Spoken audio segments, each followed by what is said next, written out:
ይህ 10 ዓመት እንኳን የማይሞላው ጨቅላ ሕፃን ልጅ በቁሙ ሊቀበርና ሊቃጠለው ተመልከቱ።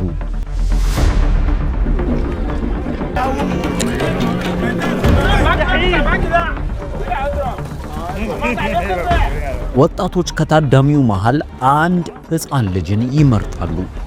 እስኪ ይህ ሕፃን ልጅ የተመረጠበትን ምክንያት ገምቱ። ይህ አፍላ ልጅ የተመረጠው በወጣቶች ብቻ ሳይሆን ይልቁንስ በሰማያት ያዩናል በሚሏቸው በቅድም አያቶቻቸው መንፈስም ጭምር ነው። የዚህም ብላቴና አይን በጥቁር ጨርቅ እፍንግ አድርገው አስረውታል።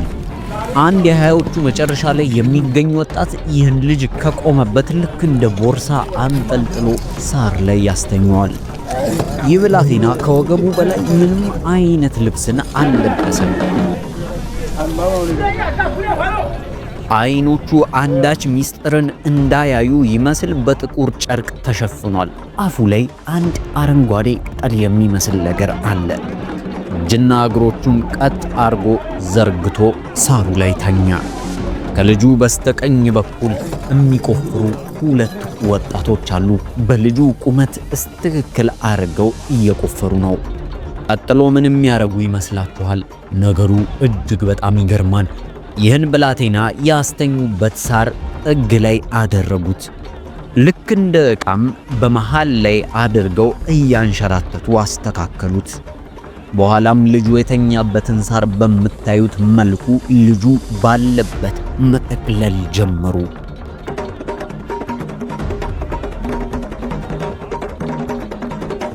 ይህ በቤኒን አገር ውስጥ የሚደረግ መስዋዕት ነው። ብዙዎቻችሁ በተለያየ የቲቪ መስኮታችሁ አይታችሁት ሊሆን ይችላል። ይህ ከ400 ዓመታት በፊት በቤኒን አገር ውስጥ ይደረግ የነበረ የባህል ልምምድ ነው። ነገር ግን ጣዖት አምልኮ ነው። እግዚአብሔርን የሚያሳዝን የሚያስቆጣ ባህል። እነዚህ ህዝቦች ይህንን በመላው አገር ውስጥ ልክ እንደ ባህል ልምምድ ይለማመዱታል። ይህንንም የሚያደርጉበት ምክንያት አላቸው። ቤኒን ተብላ የምትጠራው አገር በምዕራብ አፍሪካ ውስጥ ተቀምጣለች። በናይጄሪያና በጋና መካከል ትገኛለች። ነዋሪዎቹ ጠንካራ በሆነ በባዕድ አምልኮ ተጠምደዋል። ባህላዊነታቸው ከእግዚአብሔር አርቋቸዋል። ጎረቤት አገሮቿ ሲጠሯት የጥንቆላ ማዕከል ይሏታል። ብላክ ማጂክ ወይም ደግሞ እነሱ ቮዱ ብለው የሚጠሩት የጥንቆላ አሰራር በዚህ አገር ላይ ሰልጥኗል። ገበያ ስፍራቸው እንኳን ሳይቀር በደም የተጨማለቀና በተለያዩ እንስሳት ነፍሳት የተሞላ ነው። ከትንሿ አይጥ ጀምሮ እስከምንወዳቸው የቤት እንስሳቶች ውሻ፣ ድመት የመሳሰሉት በዚህ አገር ላይ ለገበያ የሚውሉ ገንዘብ ናቸው። የሚያሳዝነው እነዚህ እንስሳቶች ለመብልነት አይደለም የሚቀርቡት፣ ይልቁንስ ለጥንቆላና ለመስዋዕትነት ነው። ልክ እንደምትመለከቱት ገበያ ስፍራው በተለያዩ እንስሳዎች አጽም የተሞላ ነው። አጽሞቻቸው ለብቻ ይሸጣሉ። ቤታቸውም ውስጥ ልክ እንደ ጌጥ ያገለግላል። ይህ አጽም ከክፉ መናፍስት ይጠብቀናል ብለው ያምናሉ። አወፋቶች፣ ውሻ፣ ደግሞም የእባብ ጭንቅላት እንኳን በዚህ ስፍራ ላይ በውድ ይሸጣሉ። የገበያ ስፍራቸው በሞቱ እንስሳቶች የተሞላና የቆሸሸ ነው። ልክ እንደዚህም የአህያ ጭንቅላትም መሸመት ትችላላችሁ። በዚህ አገር ላይ ምንም አይነት የረከሰ እንስሳ የለም። እነሱ ቮዱ ብለው የሚጠሩትን ጥንቆላ ለነሱ የመንፈሳዊ ሥርዓት ብቻ ሳይሆን እንደ መድኃኒትነትም የሚያገለግላቸው ነው። ነገሩን ወደ ኋላ እንመልሳችሁና የዚህን ሁሉ ባህል ጥንስስ መነሻ እንመልከት። ታሪኩ የዛሬ 400 ዓመት ይጀምራል። ቤኒን በፈረንሳይ አገር ግዛት ስር ያለች አገር ስትሆን የዛሬ 300 እና 400 ዓመት በፊት የባሪያ ንግድ በከፍተኛ ሁኔታ የሚካሄድባት አገር ነች። ከየትኛውም የአፍሪካ አገሮች በላይ በዚህ አገር ውስጥ የጥቁር ንግድ እጅግ በጣም ከፍተኛ ነበር። አገሪቷ የባህር በር ስለነበራት በቀላሉ ጥቁር ባሪያን ለማጓጓዝ ቀላል ነበር። ታዲያ ለብዙ መቶ ዓመታት እነዚህ ህዝቦች በገዛ አገራቸው ይታደናሉ። ይህ የመረራቸው ነዋሪዎች በቅርብ ያለ የሚታይ የሚጨበጥ የሚዳሰስ ጠባቂ ፈለጉ። ታዲያ በዚህ ሰዓት ፈጣሪያቸው እግዚአብሔር ወይም ማሁ ብለው የሚጠሩት ከነሱ እጅግ በጣም ሩቅ እንደሆነ አሰቡ። በነሱና በፈጣሪያቸው በእግዚአብሔር መካከል ትልቅ ርቀት አለ ብለው አመኑ። በዚህም ምክንያት አጠገባቸው ባለው ነገሮች የተለያዩ ነገሮችን በመጠቀም የእንስሳትን ደም፣ የእንስሳት ቆዳን በመጠቀም የራሳቸውን አምላክ መፍጠር ፈለጉ። ቡዱ ብለው ጠሩት። ይህንን አምላክ ብለው የሰሩትን ወደው ፈቅደው ሳይሆን በግዳቸው ያመልኩት ጀመረ። ከፍቅርና ከልብ የተነሳ ሳይሆን ከፍርሃትና ከጥበቃ ፍለጋ የተነሳ ይህንን አምላክ ማምለክ ጀመሩ። በየጊዜው ግብር ይገብሩለታል። አለበዚያ ያልገበረ ሰው ካለ እሱ፣ ቤተሰቡ፣ እሱ አካባቢ ያሉ ሰዎች በሙሉ እንደተረገሙ ይቆጠራል። ለዚያ አምላካቸው መስዋዕትን በደምና በጢስ በማጠን ይሰዋሉ። ይህን መስዋዕት የሚሰውት ፍሬያማ ለመሆን ከተለያዩ በሽታዎች እንዲጠብቃቸው፣ ከእርግማን እንዲጠብቃቸውና እርግማን እንዲያነሳላቸው ነው። ይህንን መስዋዕትነት ካላደረጉ ግን ይህ ሁሉ አይቀርላቸውም። በዚህ ባህል ውስጥ ስትወለዱ ሃይማኖት ወይም እምነታችሁን መምረጥ አትችሉም። የምታመልኩትንም የመምረጥ መብት የላችሁ። ይልቁንስ ትልቅ የሆነ ውዝፍ ዕዳ ውስጥ ትገባላችሁ። ምናልባትም ይህንን የአምልኮ ስርዓታቸውን ካቆሙ አባትና አያቶቻቸው ከሰማይ ሆነው እንደሚቆጧቸውና በማህበረሰቡ ላይ እርግማንን እንደሚያመጡ ያምናሉ። እነዚህ የምትመለከታቸውን በጭድና በሳር የተሰራ የሚመስል የሚንቀሳቀስ ነገር ኢጉኑ ብለው ይጠሩታል። ታሳቢነታቸውም የሞቱትን ለማስታወስ ነው። እነዚህ ጭዶች በሚንቀሳቀሱበት ሰዓት አያቶቻችን ወይም አባቶቻቸው ሊፈርዱ እንደመጡ ይናገራሉ። እነዚህ ሊፈርዱ የመጡት አያቶቻቸው በሕይወት ያሉ ሳይሆን የሞቱና መንፈሳቸው እነሱን ሊፈርድ እንደመጣ ያወራሉ። ለዚህ ነው ሰዎች በዚህ በምታዩት መልኩ የሚሮጡት። ምናልባትም ይህ ጭድ ወይም ሳር ከነካቸው አያቶቻቸው እንደተቆጧቸውና እንደተናደዱባቸው ይገልጻሉ። ከነኳቸውም በእነሱና በቤተሰባቸው ላይ እርግማን ይመጣል ብለው ያስባሉ። ይህ ከልጅነታቸው ጀምሮ ሲነገራቸው ያደጉበት ባህላቸው ነው። ይህ ለብዙ ዓመታት ከእውነተኛው ፈጣሪ ከሆነው ልዑል እግዚአብሔር እንዲራራቁና ትልቅ ድልድይ በመካከላቸው እንዲሰሩ አድርጓል። ቡዱ ወይም ደግሞ ይህ የጥንቆላ ስራቸውን ካልገበሩ፣ የተለያየ መስዋዕትነት ካላቀረቡ የሚደርስባቸውን ማንኛውም ክፉ ነገር፣ ለምሳሌ ልጅ ቢታመምባቸው የዘሩት ባይበቅል ወይም ደግሞ ልክ እንደ መኪና አደጋ አይነት ነገር ቢደርስባቸው ቀጥታ ግብሩን ስላልከፈልን ነው ብለው ያስባሉ። ጠንካራ የሆነ መንፈሳዊ ተግዳሮት ነው።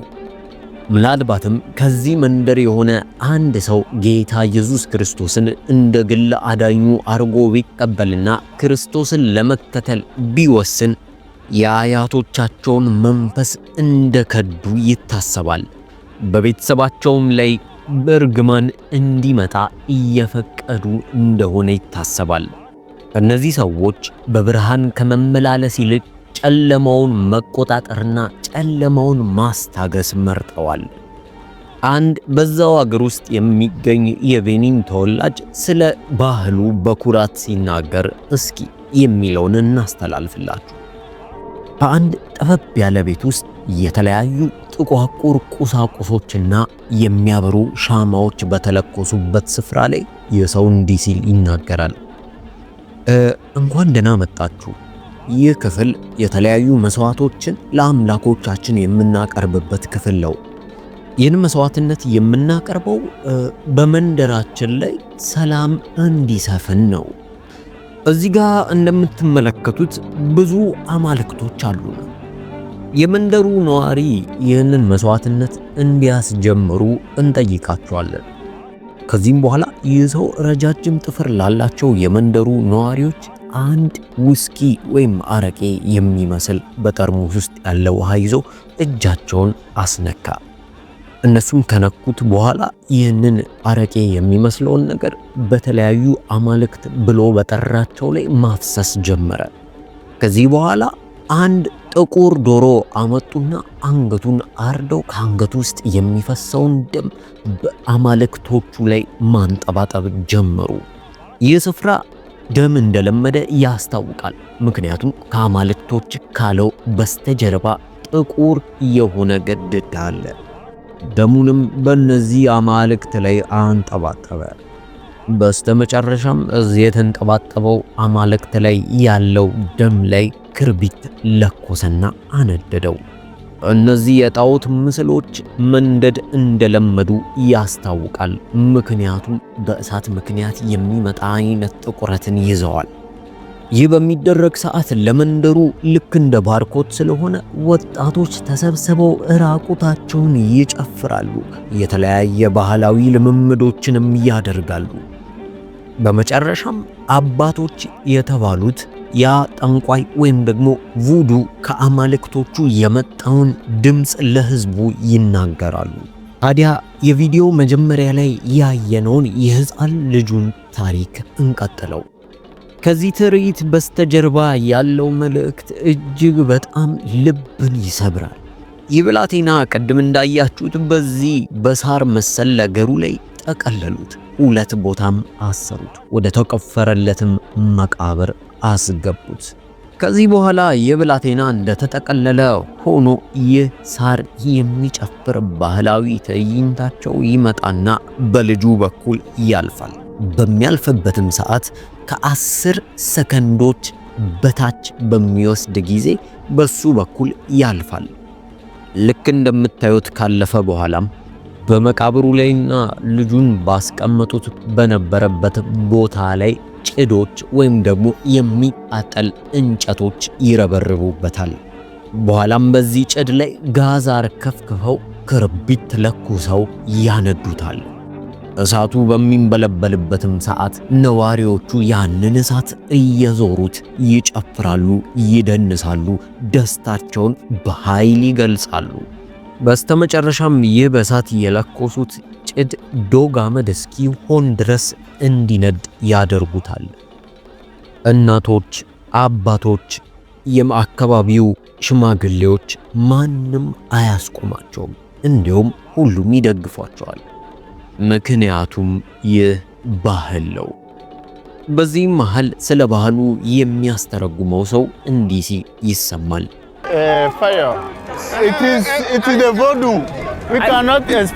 በቃ በዚህ ውስጥ ያለው ልጅ ነዷል። ይሄ ባህላችን ነው፣ ኩራታችን ነው። እያያችሁት ነው እንዴት እየነደደ እንደሆነ። ቮዱ ብለን እንጠራዋለን። ምን እንደሆነ እኛ እንኳን ማብራራት አንችልም። አማልክቶቻችን እንዴት ይህንን እንደሚያደርጉ አናውቅም። በስተመጨረሻም የእሳት በላው ያሉት ልጅ በጠረጴዛ ስር ምንም እንዳልተነካ ልክ እንዳስተኙት አይኖቹ እንደተሸፈነ ያገኙታል። እስኪ አንድ ጊዜ ዘለህ አሳየን ይሉትና ልጁም እየዘለለ ያሳያል። ልጁንም ነጭ ሻሽ የሚመስል ነገር አስለብሰው እዛ ጭድና የሚንቀሳቀሰው የሚደንሰው ነገር ላይ ቁጭ ያደርጉታል። ልጁም ልክ አባቱን ያገኘ ይመስል የዚህ ጭድ ቀንድ ላይ ጥምጥም ይላል። ይህን የሚያደርጉበት ስርዓት ትልቅ የሆነ ትርጉም አለው። የመጀመሪያው ሕፃን ልጅን በማሰርና በመቅበር ደግሞም እሳት በመለኮስ አንድ አምልኮ ስርዓትን ያደርጋሉ። ይህም የአምልኮ ስርዓት በኋላ ላይ ይህ ልጅ ምንም አይነት ጭረት ሳይደርስበት በሰላም ሲገኝ የኛ አምላክ ከመቃብር ከሞት በላይ ነው፣ አምላካችን ከእሳትና ከጠላቶቻችሁ ይጠብቃችኋል የሚል ትርጓሜ አለው። ሰዎች በውሸት ላይ እንዲመረኮዙ ያደርጋል። እኚህ አማልክቶች ይህንን ሕፃን ልጅ ከእሳት ማዳን ከቻሉ እኔን ከጠላቶቼ ከበሽታ ከምንም ነገር ሊያድነኝ ይችላል ብለው ያስባሉ። ሁለተኛው ትርጉሙ የኢየሱስ ክርስቶስን ሞትና ትንሣኤ የሚያቃልለው። ምክንያቱም ሰዎች በዚህ ስፍራ ላይ ይህ የአምልኮ ሥርዓት ሲፈጸምና አንድ ሕፃን ልጅ ተጠምጥሞበት እሳት ላይ ነዶ ከሞት ሲነሳ ይህንን ተመልክተው በዚህ ባህላዊ አምልኮ ላይ እንዲመረኮዙ ያደርጋል። ይህ ደግሞ ኢየሱስ ክርስቶስን የሚጋርድ ነው። እኚህ ሰዎች ከውልደታቸው ጀምሮ ዕድሜ ልካቸውን ድረስ በዚህ መናፍስት ጥገኛ እንዲሆኑ ያደርጋቸዋል። እነዚህ ሰዎች የሚያስቡት እነሱ ራሱ የራሳቸው እንዳልሆኑና ይልቁንስ የመናፍስቶቹ እንደሆኑ ያምናሉ። ሁሉም ነገር ለመናፍስት እንደሚገባ፣ እነሱ ራሳቸው የመናፍስቶች ንብረት እንደሆኑ፣ መናፍስቶቹ በፈለጉ ሰዓት ሊያኖራቸው፣ በፈለጉ ሰዓት ደግሞ ሊገሏቸው እንደሚችሉ ስልጣን እንዳላቸው ያምናሉ። ምክንያቱም ደግሞ ይህ ባህል ነው። የሚያሳዝነው እውነታ ግን ይህንን ሁሉ የሚያደርጉለት አማልክት ቤኒን አገርን እስካሁን ድረስ የድሃ አገር እንድትሆንና በዓለም ደረጃ ላይ ድሃና ያላደጉ ተብለው ከሚጠሩ አገሮች መካከል ፊተኛውን የምትወስድ ነች። ይህ የጨለማ አሰራር የእነዚህን ሰዎች የእንስሳትን ደም እየወሰደ ግብርን ይወስዳል። አምላካቸው ቀብድ ክፈሉኝ እኔም እጠብቃችኋለሁ ይላቸዋል። አንዱ አማልክት ደምን ያፈሳል። እውነተኛው አምላክ የሆነው ኢየሱስ ክርስቶስ ግን ደሙን አፍስሶልናል። ኑ ወደኔ በነፃ አሳርፋችኋለሁ ይለናል። እግዚአብሔር ቃል በዘጸአት ምዕራፍ 20 ከቁጥር 2 ጀምሮ እንዲህ ይላል። ከግብፅ ምድር ከባርነት ቤት ያወጣሁ እግዚአብሔር አምላክህ እኔ ነኝ። ከኔ በቀር ሌሎች አማልክት አይሁኑልህ። በላይ በሰማይ ካለው በታችም በምድር ካለው ከምድርም በታች በውሃ ካለው ነገር ከማናቸውም ምሳሌ የተቀረጸውን ምስል ላንተ አታድርግ፣ አትስገድላቸው፣ አታምልካቸው ይላል። ምናልባት ይህንን መልእክት የምታዳምጡት በሙሉ በዚህ በቤኒን ውስጥ ላትሆኑ ትችላላችሁ። ምናልባትም እንደነሱ አይደለንም ኡፎይ ልትሉ ትችላላችሁ። የተለያዩ የተቀረጹ አማልክትን ላታመልኩ ትችላላችሁ። ይህን ቪዲዮ የሰራንላችሁ ማንቂያ እንዲሆናችሁ ነው።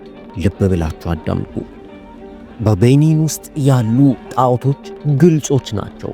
የራስ ቅልን፣ አጽምን፣ ደምን ይጠቀማሉ። የኛዎቹ ጣዖቶች ግን ረቂቅና መርዛማ ናቸው። እነሱ የሚጠቀሙት መስታወቶችና ስክሪኖችን ነው። ለጥቂት ደቂቃዎች ደስታ ስንል ስንቶቻችንን ነፍሳችንን በኃጢአት ማቅ ውስጥ የዘፈቅ ነው።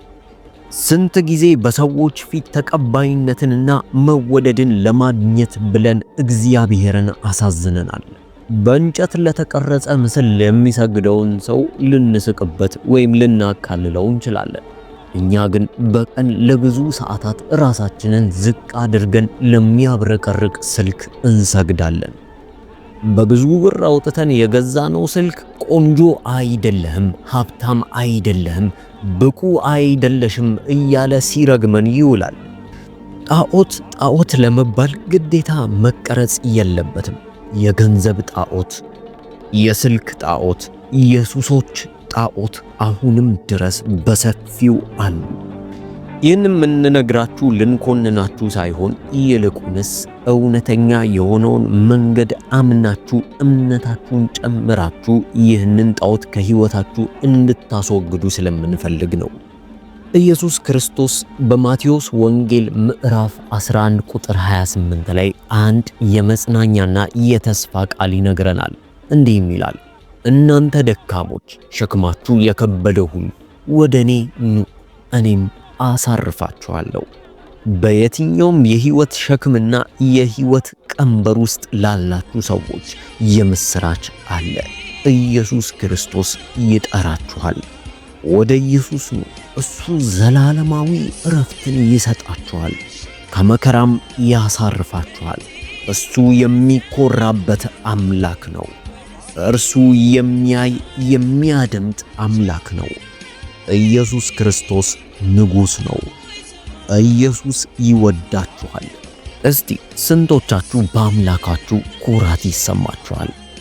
ኮሜንት ሴክሽን ላይ አምላካችሁን እንደ ልባችሁ አመስግኑት። ቪዲዮውን ሼር እና ላይክ ማድረግ እንዳይረሳ። ተባረኩ።